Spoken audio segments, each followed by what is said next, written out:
María Luz Casabianca, quien es máster en Contabilidad Internacional por la Universidad de Zaragoza y doctoranda en Contabilidad en la Universidad Nacional de Rosario. Docente e investigadora de grado y posgrado en la Universidad Nacional del Litoral, tiene a cargo las materias Estados Contables 1 y 2 al retirarse el profesor Carlos Torres. En el Colegio de Graduados de Santa Fe coordina la Comisión de Contabilidad y Auditoría e imparte cursos de actualización profesional sobre temas financieros. Le dejamos la palabra ahora a la contadora María Luz Casabianca. Bueno, yo quiero agradecer esta invitación y la calidez con la que me reciben. Y bueno, primero lo que hacemos, Pamela, es compartir pantalla. Y entonces les cuento de qué se trata el tema que vamos a conversar y que la verdad que les agradezco poder disfrutar este momento con alumnos, chicos jóvenes y profesionales en relación a contabilidad internacional. Pamela, vos estás proyectando ya la... No.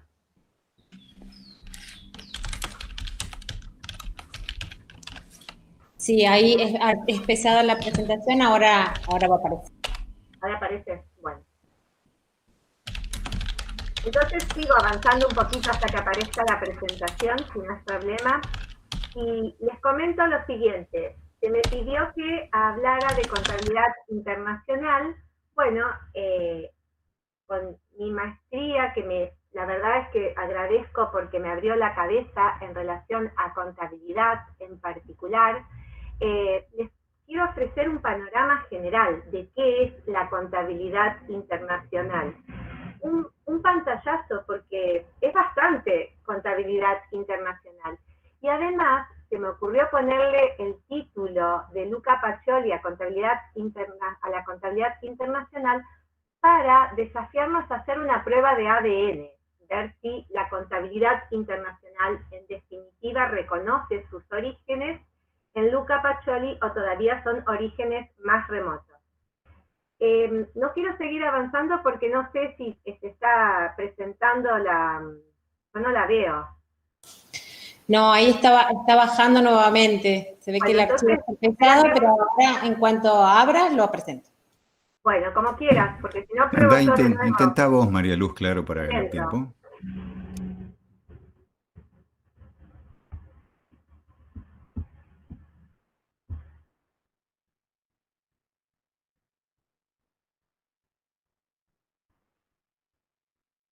Ahí estamos. A ver, me dicen... a ver, otra vez.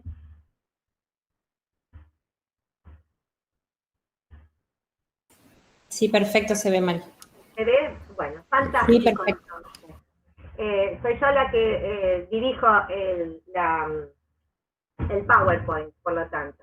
Bueno, les cuento por qué este cuadro de la Torre de Babel, porque me va a dar pie para continuar con la contabilidad internacional. Seguramente y de manera muy breve yo les voy a hacer una referencia bíblica de que después del diluvio universal todos hablaban un mismo lenguaje, o sea, los habitantes de la tierra tenían una misma lengua y decidieron construir una torre que llegara al cielo. Me imagino que para evitar otras inundaciones. Y Dios dispuso otra cosa. Dispuso que los que construían la torre hablaran distintas lenguas y entonces tuvieron que dejar de construir la torre y la historia termina diciendo que se esparcieron por el mundo. Nosotros ahora hacemos referencia a esa Torre de Babel porque la contabilidad internacional en verdad es un sistema de normas, o sea, esto que estoy haciendo ya es como si fuera un libro gordo, un manual que comprende muchas reglas y disposiciones, se les suele decir estándares en el nivel internacional, pero en definitiva es un lenguaje de convergencia que trata de que sea entendido por todos para que dé confianza, para que sea sólido, porque en el nivel internacional, cuando yo era una joven profesora, había problemas para que los países pudieran cotizar sus títulos, tanto acciones como obligaciones negociables, en mercados de capitales extranjeros. ¿Por qué? Porque a sus estados contables tenían que volver a prepararlos con las normas de los países extranjeros, o sea, precisamente del país en el cual estaba asentado el mercado de capitales que le interesaba. Entonces, se encontraban con sorpresas desagradables, porque lo que había sido en un primer momento un resultado positivo, por ejemplo, yo cuando estudiaba contabilidad internacional, siempre se traía a colación el caso de la Daimler-Benz, que en los años 90 había presentado sus estados contables en Alemania, y me voy a guiar, yo no me veo, pero espero que ustedes alcancen a ver esta regla porque me va a servir para mostrarles una incidencia.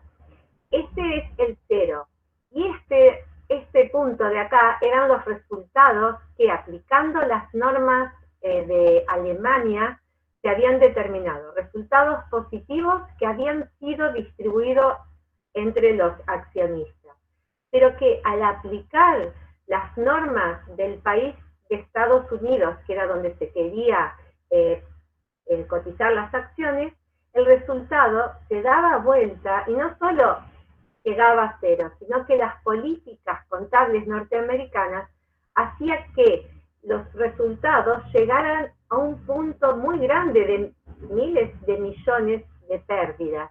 Entonces, toda esta brecha era diferencia en las políticas contables, diferencias en los criterios de medición. Claro, todas estas eran barreras, distintos países, distintos idiomas, distintas políticas fiscales, distinta moneda para convertir, las normas profesionales diferentes. Bueno, todo entretejía barreras que era importante ir sorteando para lograr lo que se ansiaba tanto, como es la transparencia, una mejor comprensión por parte de los usuarios, y para eso la rendición de cuentas tenía que ser clara. La ansiada comparabilidad entre estados contables de un país y otro que permitiera, como nos dice la diapositiva, identificar riesgos y oportunidades. Todo lo que se trabajara para abrir las puertas a los mercados de capitales de las empresas del mundo. Si se adoptan las normas internacionales de contabilidad, es como adoptar un hijo. Uno las adopta sin poner condiciones. Y esas normas van cambiando permanentemente. Por eso es interesante que nosotros entendamos cómo operan y cómo se manejan. Por eso, a continuación les voy a contar primigeniamente quiénes fueron los grandes gestores de esta contabilidad internacional. La contabilidad internacional empieza promovida por la Federación Internacional de Contadores, y se arma este organismo internacional privado, que es IAS, que hoy adopta las siglas IASB porque es el Comité Internacional de Normas Internacionales, International Accounting Standards Board, que en 2001 termina tomando la forma que actualmente tiene de entidad privada internacional sin fines de lucro, pero está vinculada con el IOSCO. El IOSCO es la Organización Internacional de Mercados de Valores, y que propulsó que, yo voy a pasar la diapositiva, que para que se pudieran abrir los mercados de capitales del mundo y se pudiera hacer oferta pública de acciones en diferentes mercados, trabajaran en conjunto, en su momento IAS con IOSCO, para que antes del año 2000 esas normas que de alguna manera estaban ofreciendo un lenguaje común y que hiciera que las decisiones fueran más sólidas, llegaran a concretarse. Y efectivamente se concretó este sistema de normas antes del 2000, que, como dijimos, procura criterios homogéneos para evitar esta diversidad de políticas contables, ya sean los criterios de medición como en los de exposición. Como nos dice la página, si ustedes entran a la página de IASB, es sumamente amigable, está escrita, o sea, está en español, pero tiene como lema, ¿no es cierto?, mejorar comparabilidad, dar claridad, ofrecer seguridad. Y sepan, está destinada principalmente a las grandes corporaciones, a las empresas que hacen oferta pública de sus títulos y que por lo tanto son de interés público. También hay NIF, o sea, normas internacionales para pymes. ¿Por qué? Porque se procuró que el libro gordo, bueno, fuera un poco más sencillo y más sintético y que se abriera, hiciera una apertura del mercado de capitales a empresas más pequeñas. Ya vamos a hacer una breve referencia después. Pero lo importante acá es que este sistema aceptado y extendido en el mundo está pensado principalmente para esas empresas. Nosotros en Argentina, si tuviéramos una pequeña empresa, también podríamos adoptar esas normas internacionales. Que si ustedes entran a la página de FAPSE y buscan en el menú, donde dice normas internacionales, cliquean y están todas las NIC que siguen vigentes, emitidas por el organismo anterior. Llegaron hasta 41 normas, la última fue agricultura. Hoy no están las 41 vigentes, pero hay muchas que continúan vigentes y que se van revisando y renovando. Y también hay 17 normas NIF, vamos a identificarlas así. La número 17 hace referencia a contratos de seguros. ¿Y para qué todo este lenguaje, como decimos, de convergencia, ¿no? Para eliminar esas barreras, permitir, como dijimos, ingresar a mercados extranjeros, tener criterios de análisis e interpretación de los estados contables en forma similar. Entonces, como nos dice la diapositiva, facilita la relación con los usuarios, hace más, abarata, por decir, más posible el acceso a fuentes de financiamiento. ¿Por qué? Porque es más sólido presentar estados contables en donde se entienden esos criterios y son criterios que, si me permiten, hoy están aceptados y que las empresas siguen a rajatabla. Insisto, se adoptan y se adoptan todos, no puede haber excepciones. Les voy a contar alguna anécdota en relación a esto.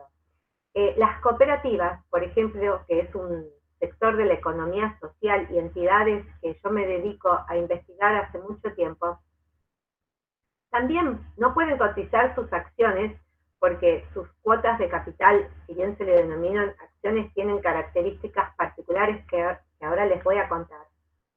Pero pueden emitir obligaciones negociables y ofrecérselas al público a través de los mercados de valores. Entonces, las cooperativas se encuentran con un problema para adoptar las normas internacionales, que fue un problema importante a nivel universal. Y es que las normas internacionales exigen que el capital cooperativo, como es variable, es fluctuante porque el asociado tiene derecho al libre ingreso a la cooperativa y también libremente a retirarse y a llevarse consigo sus cuotas de capital, las normas internacionales dispusieron que el capital cooperativo tiene que formar parte del pasivo. Y emitió una interpretación, la interpretación 2, que es obligatoria y dice, solamente podrá permanecer en el patrimonio neto si por ley o por estatuto se impide la devolución ante el reclamo de ese asociado que se retira. Entonces, bueno, hubo que acomodar los sistemas en muchos países y en Argentina, por ejemplo, se dispuso que para las cooperativas las normas internacionales no son obligatorias. Y de esa forma se va solucionando. Por eso les digo, este conjunto de principios y reglas, de como acá acá podemos leer, ¿siguen las empresas cuando preparan y publican sus estados financieros? Los aplican absolutamente todos. O sea, en función de lo que dice y si necesitan de cada una de esas reglas. Porque de esa manera tienen una forma estandarizada de describir el desempeño.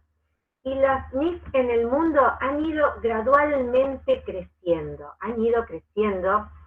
en cuanto a su aceptación.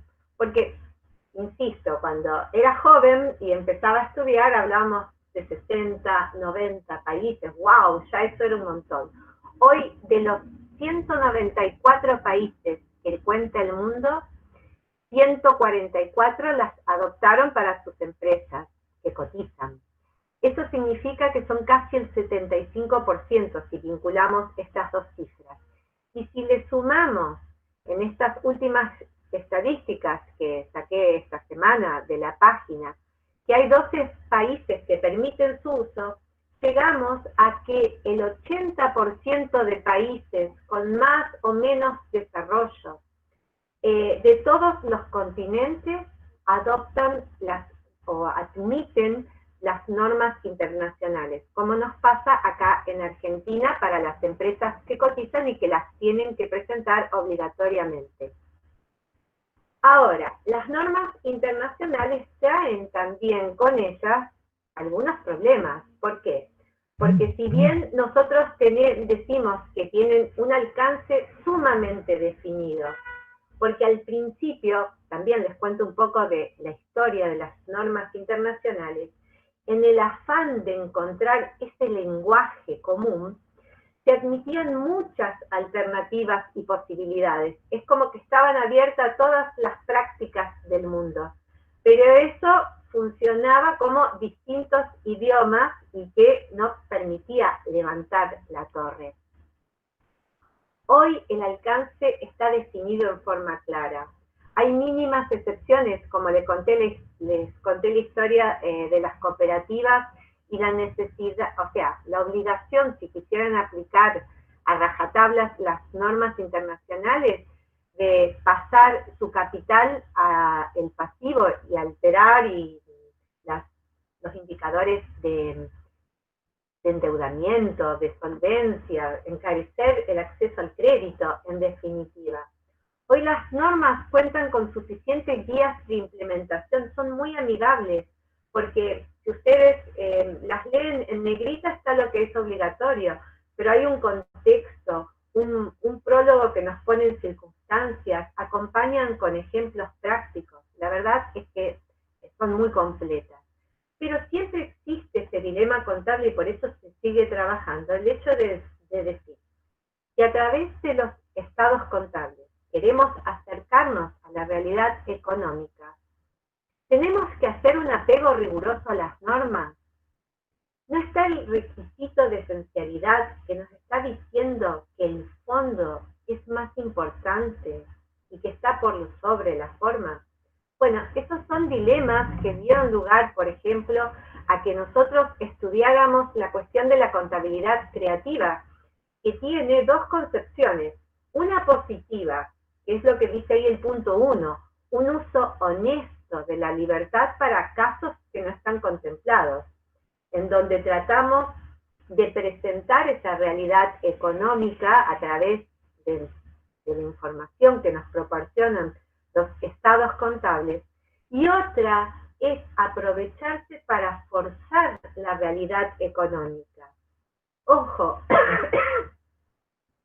ese forzar la realidad económica es en beneficio de uno y en detrimento de otros, pero hay que distinguir que no es contabilidad fraudulenta. La contabilidad fraudulenta es otra cosa, es faltar a la verdad, es ocultar, es perjudicar a otros, mientras que la creativa, que también perjudica, porque el caso emblemático de contabilidad creativa fue el caso Enron, en donde el presidente de la compañía se presenta un tanto arrogante en el Congreso de los Estados Unidos y dice: señálenme qué norma yo he infringido para tener que estar dando explicaciones acá en el Congreso.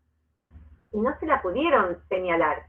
Ellos habían creado 3.600 pequeñas empresas que eran tan minúsculas en la participación de Enron que no consolidaban, y por ahí canalizaban endeudamiento que después no iban a poder pagar para proyectos que les fracasaron.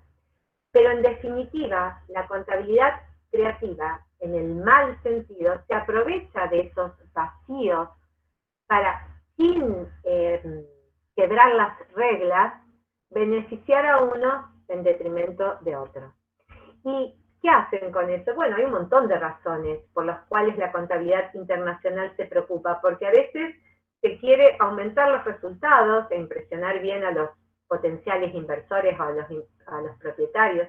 Como bien hoy decía Simaro, ¿no es cierto?, toda la cuestión con el COVID, cómo podrían a lo mejor disimular condiciones adversas y decir en sus estados contables que va a ser una empresa en marcha cuando es una empresa que no sabemos si va a poder sostenerse dentro de los 12 próximos meses a partir de la fecha de cierre de ejercicio, o piensa en obtener a lo mejor el directorio o los gerentes una mejor remuneración, que en Argentina no es muy frecuente, pero en otros países sí, en función de cómo cotizan sus acciones, reciben premios, refinanciar un elevado endeudamiento y seguir refinanciándolo, o bien queremos evitar explicaciones y alistamos los resultados. Esto en el mundo hay muchos estudios como muestran que las empresas cambian sus políticas contables y siempre están más o menos para dar tranquilidad en un crecimiento sólido y sostenido, pero sin picos. O bien, como a lo mejor podríamos pensar, queremos evitar pagar impuestos o no perdernos ciertas subvenciones o ocultar beneficios para la competencia. En definitiva, este sistema de normas sigue trabajando para evitar la contabilidad creativa, sigue trabajando para mejor estructurar los estados financieros y lograr una todavía comunicación para los usuarios que sea sin dudas, sin incertidumbre. Pero se conforma de la siguiente manera, o sea, tiene un marco conceptual, tiene normas de medición y de exposición, tiene interpretaciones como estamos acostumbrados. El marco conceptual, fíjense ustedes, que tiene los mismos elementos que nosotros estamos acostumbrados, pero fue reformulado, fue actualizado en 2018, aprobado, y acá en Argentina se aplica a partir del 1 de enero de 2019. Hay normas de medición, hay una norma por cada criterio de medición que sea necesario considerar, son cuestiones particulares que tienen las normas. Hay normas de exposición. Yo, como soy profe de estados contables, voy a dar el caso de las normas de exposición para que ustedes tengan ese panorama. Pero permítanme que quiero controlar el tiempo porque no me quiero exceder del que me dieron. Un segundito. Vamos, voy bien. Entonces, no existe una única norma, por ejemplo, para exposición, para la forma en que están los estados financieros, ni tampoco existe un modelo, una fórmula que se tenga que respetar a rajatabla. La NIC 1, que fue formulada por los años 90 del siglo pasado y que fue reformulada y aprobada la última versión en el 2008, hoy está también en revisión, porque todo esto, estas normas particulares de exposición, se van encontrando en cada NIC, bueno, no quería decir en particular, pero en cada una de las NIC, en un capítulo que dice información a revelar, o sea que a ese manual lo tenemos que leer en forma completa para aplicar las normas internacionales. Y yo voy a poner acá unos breves ejemplos. Los estados contables en el nivel internacional se denominan estados financieros, pero tienen 4 cuadros básicos y su información complementaria. Al estado de situación patrimonial se lo llama estado de situación financiera.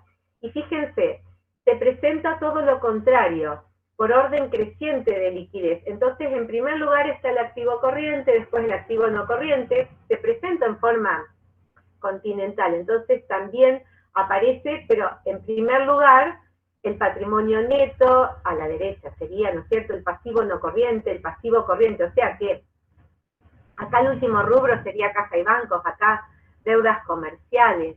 El estado de resultados, tampoco la NIC prescribe un formato estándar, recomienda, incluye ejemplificaciones, pero para nosotros, por ejemplo, para los entes con fines de lucro, vamos por pasos múltiples presentando el estado de resultados. La actividad principal, ventas, menos costo de ventas, si no lo sacamos por diferencia, nos da resultado bruto, y así seguimos con los gastos operativos. En cambio, para los entes sin fines de lucro, lo presentamos en bloque al estado que se denomina recursos y gastos. Primero todos los recursos, después todos los gastos. Fíjense en las normas internacionales, para los gastos operativos se admite clasificar por funciones. Nosotros nuestras funciones en la RT9 son las funciones de gastos de comercialización, de administración, otros gastos, o se admite por naturaleza, indistintamente, podríamos estar hablando de cada una de las cuentas, perdón, presentando cada una de las cuentas. En cambio, en la RT9 solo, en nuestro caso, por funciones. En la RT11 es una cuestión híbrida porque aparece la función de administración y también nos pide expresamente que se explicite por su naturaleza las depreciaciones de bienes de uso, intangibles y propiedades de inversión. Por ejemplo, yo puse acá estado de resultados, pero sabemos, bueno, no, esperen. Voy a hablar un poquito más rápido para que no extenderme tanto. La NIC 8, que habla de políticas contables, no concibe los resultados extraordinarios. Nuestra RT8 sí admite resultados extraordinarios, atípicos, excepcionales, y que no son gobernados por las decisiones del ente. El estado de resultados que se concibe en el nivel internacional se lo denomina integral porque no solo incluye ingresos y gastos tradicionales, sino que comprende también nuestras ganancias diferidas, nuestros resultados diferidos, aquellos que son reconocidos en el patrimonio neto y que no pasan por el estado de resultados. Bueno, acá permite la opción de presentarlo en dos estados separados o en un solo estado con subtotales. Un poquitito más, porque ya terminamos esta parte y nos adentramos a la prueba de ADN. El estado de evolución del patrimonio neto es bastante similar, cambia en la denominación, se dice estado de cambios en el patrimonio. La NIC lo diagrama de una forma que permite arribar al resultado integral del ejercicio, o sea, el resultado neto del ejercicio, e incluir esos ingresos y gastos reconocidos en el patrimonio neto directamente. El estado de flujos efectivos en la NIC 1 está mencionado y definido, pero hay toda una NIC, la NIC 7, que habla del estado de flujos de efectivo y equivalentes, que es muy similar, y nosotros hemos adaptado la NIC 7 en nuestras propias normas. Información complementaria la denominan notas, información comparativa para poner una nota de color. Si cambia la política contable hay que presentar en 3 columnas la información del estado de situación patrimonial. Al cierre del ejercicio, al cierre del ejercicio anterior y al inicio del ejercicio anterior para ver la incidencia de ese cambio de política. Yo les dije que hay NIC pymes que podemos también aplicar en Argentina, porque las NIC están abiertas para que estén aplicadas por todas las empresas del mundo. Consideran aquellas que no hacen oferta pública de títulos, que no son instituciones financieras, ni prestan un servicio esencial, por lo tanto no son relevantes en su país. Y comenzaron a partir del año 2003. Sí, el compendio es más bajo y hay muchas cuestiones simplificadas y otras que siguen igual que las normas full o completas en el nivel internacional. ¿Qué les parece si cambiamos un poco la dinámica y le hacemos la prueba de ADN a la contabilidad internacional, yéndonos a la época de Fray Luca Pacioli? Porque Fray Luca Pacioli fue nuestro primer referente contable, es el más antiguo que reconocemos, que en 1494 publicó sobre la partida doble. ¿Cómo se imaginaría él que desde Italia se expandió al resto del mundo? Y no sé si se asombraría o no de percibir que tampoco ha cambiado tanto. Vamos a ver. En el siglo XV, por 1400, comienza un renacimiento cultural principalmente y un renacimiento económico. Ya a finales, en el alto medioevo, las universidades hacían muchos aportes a la ciencia, se traficaba, había mucho tráfico comercial, o sea que había un mercado internacional. El hombre empieza a descubrirse a sí mismo, vuelve a la época de la antigüedad, a rescatar valores y principios, y se caracteriza por separar la religión de la ciencia. Y todo eso lleva a un renacimiento económico donde, como nos dice acá la diapositiva, los comerciantes se asientan, comienzan a acumular capitales, grandes mercaderes forman una nueva casta o clase social muy poderosa que son los mecenas de artistas, arquitectos, estudiosos, como ahora están las grandes empresas que promueven la ciencia y la cultura. El comercio internacional sigue creciendo, el tráfico es terrestre y por mar, pero además se van formando redes bancarias con nuevos instrumentos de crédito, hay organismos que controlan, hay organismos asociativos, sindicales que defienden.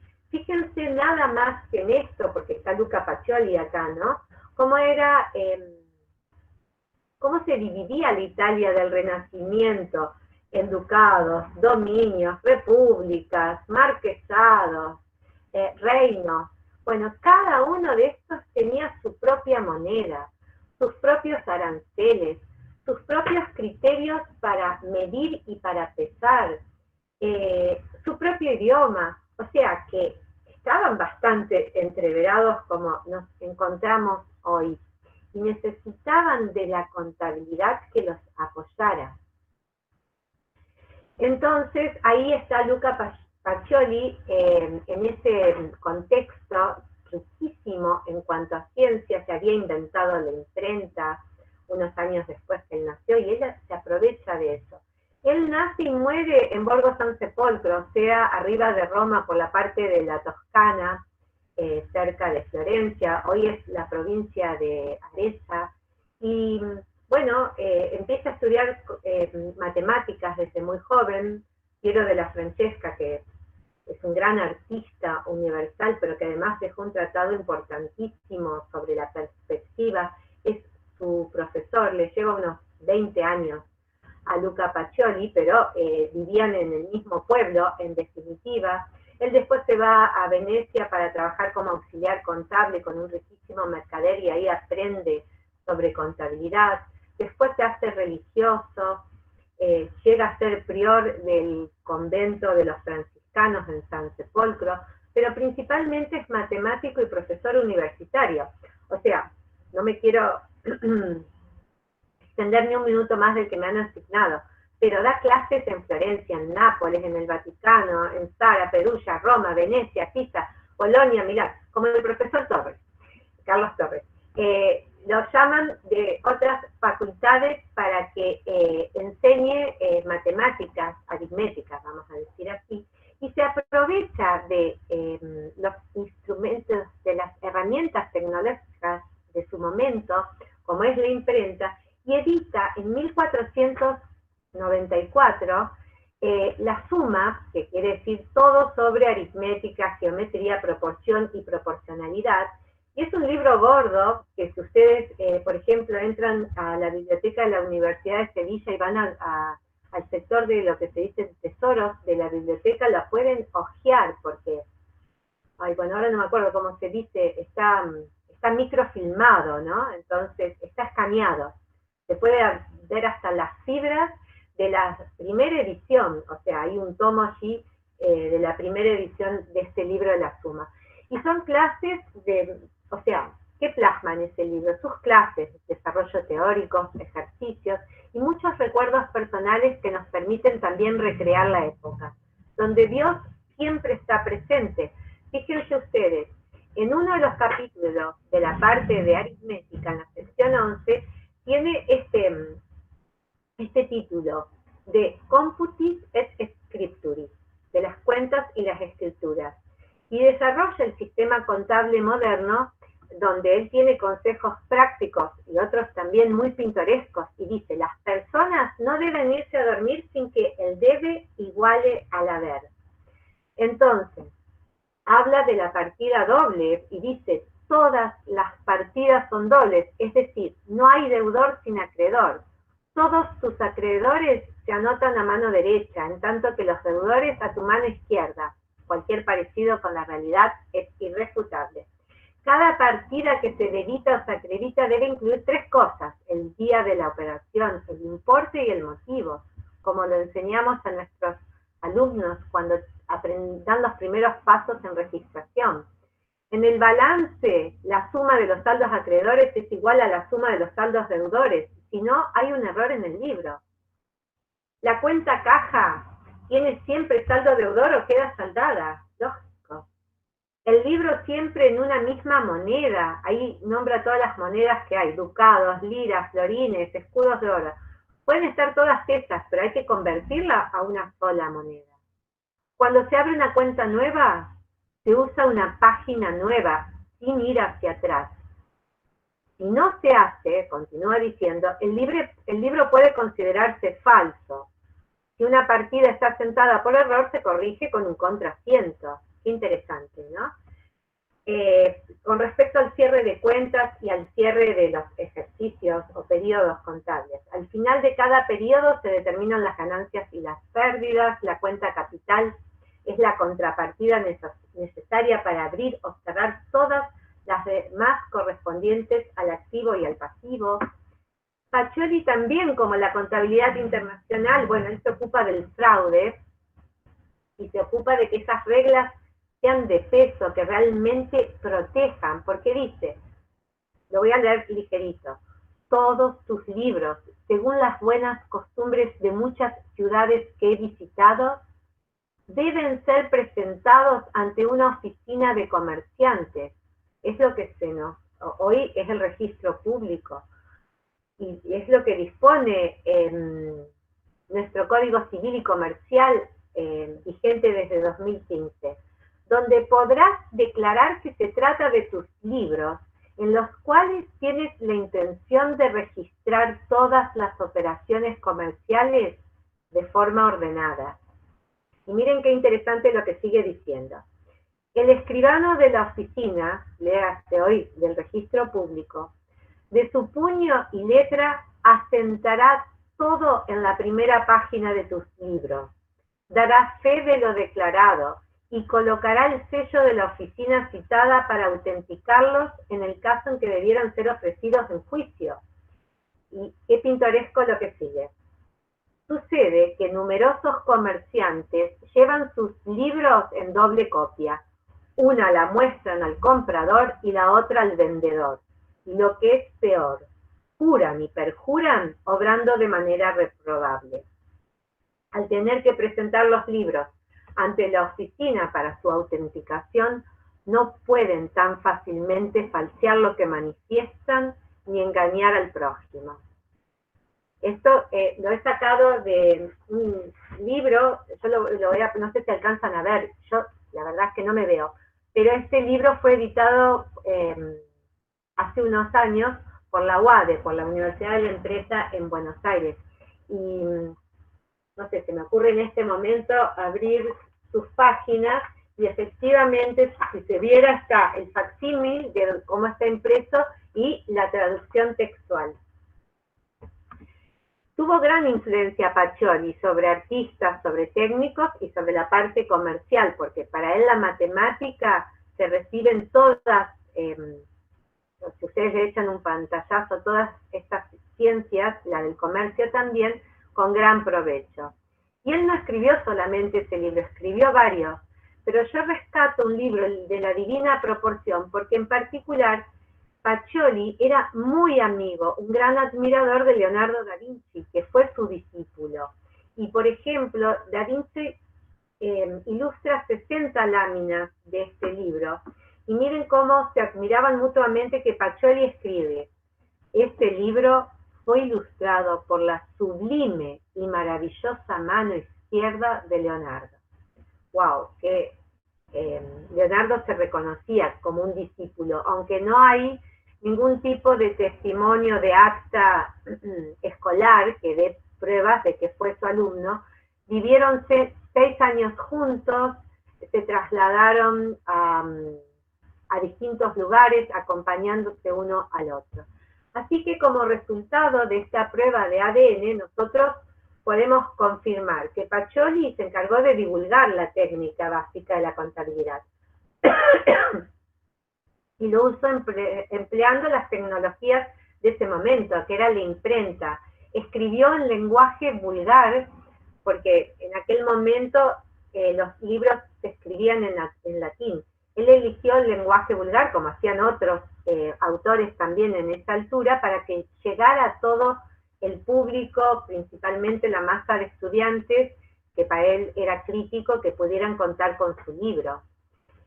Hoy actualmente estamos empleando las mismas herramientas con las tecnologías de información y comunicación que nos deslumbran cómo van avanzando. Hoy la contabilidad internacional deriva de esa técnica, de la de Pacioli, y ofrece datos significativos de la realidad económica, y Pacioli la contabilidad en la época de Pacioli también lograba acercarse a la realidad económica y presentarla a través de los estados financieros. Datos que no son muy diferentes entonces a la realidad de la época del Renacimiento. Por eso volvamos a las normas internacionales para cerrar. Hoy tenemos ese proceso de convergencia que sigue tan vivo.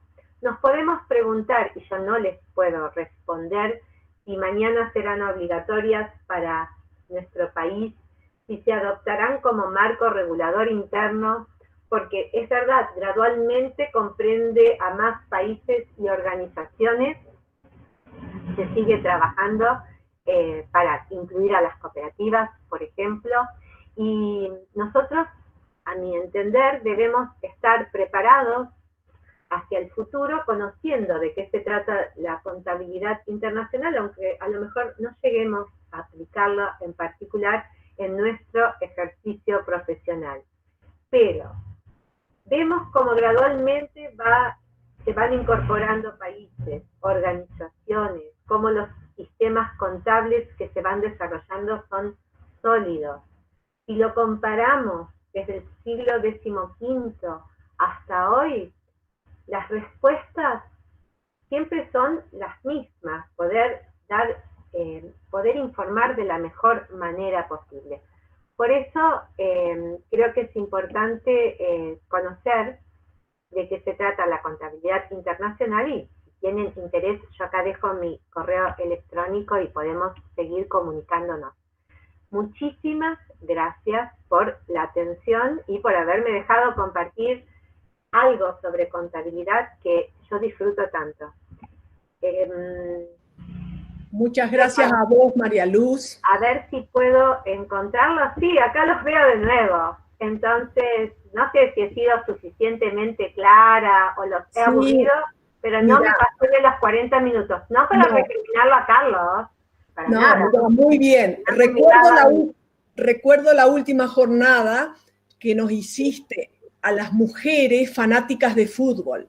Porque explicaste todos los contratos y los pases en el fútbol que los hombres estaban admirados, y nosotros nos gustó el tema también. Así que fue todo un logro. Bueno, que les guste esto también, después podemos hablar más profundamente. Pero es lindo conocer, porque entonces así uno sigue amando. Yo creo que todos los que estamos acá queremos a la contabilidad y a la auditoría por añadidura, ¿no? Pero conociendo más y más, uno ama más también, así que... Sí. Se nota la pasión que le pones y las ganas y lo clara que sos. Ay, querida, muchas gracias.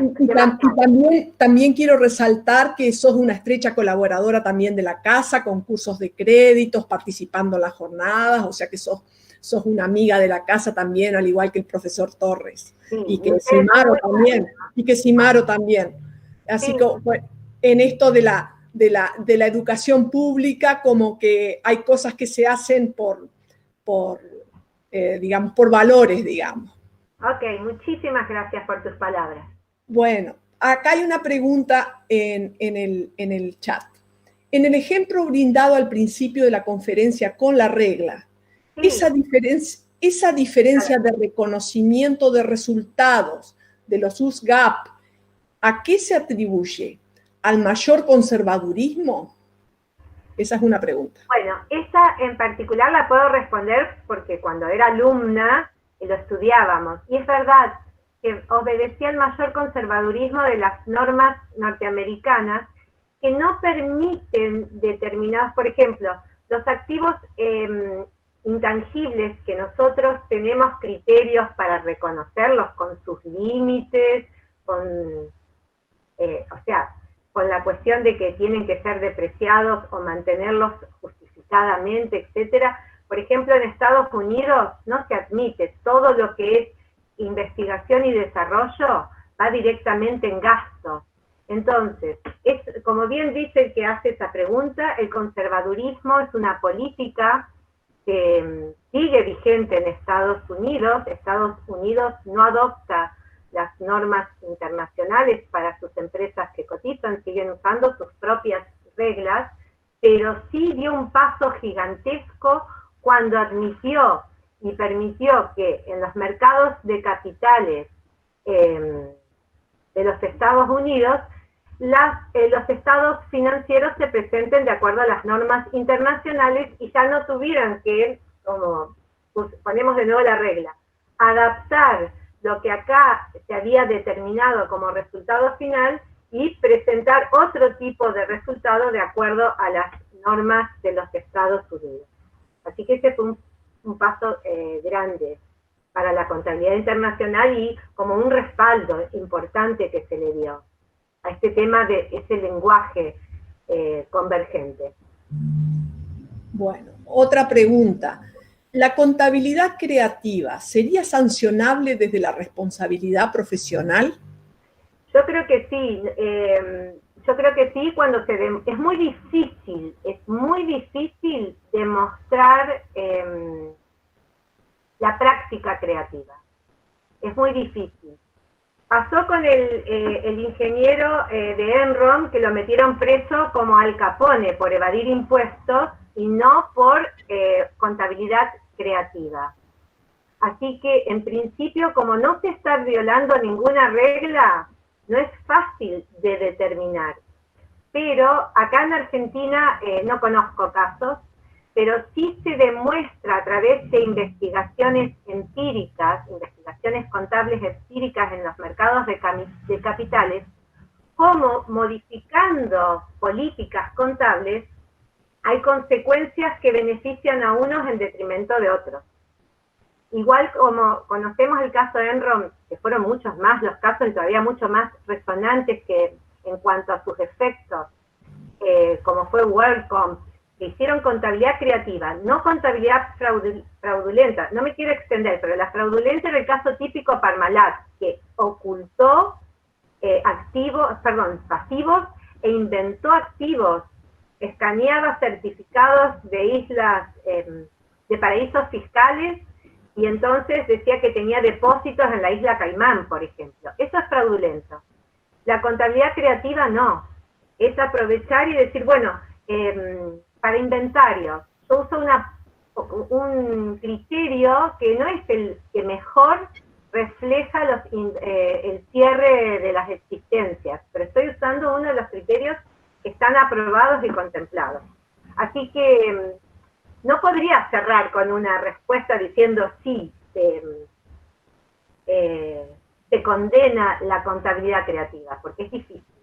Pero a lo mejor sí, un tribunal de ética lo puede condenar o ir penalmente si se puede demostrar. No lo sé, la verdad es que es una pregunta que la tendría que debatir, en definitiva, y me tendrían que enseñar.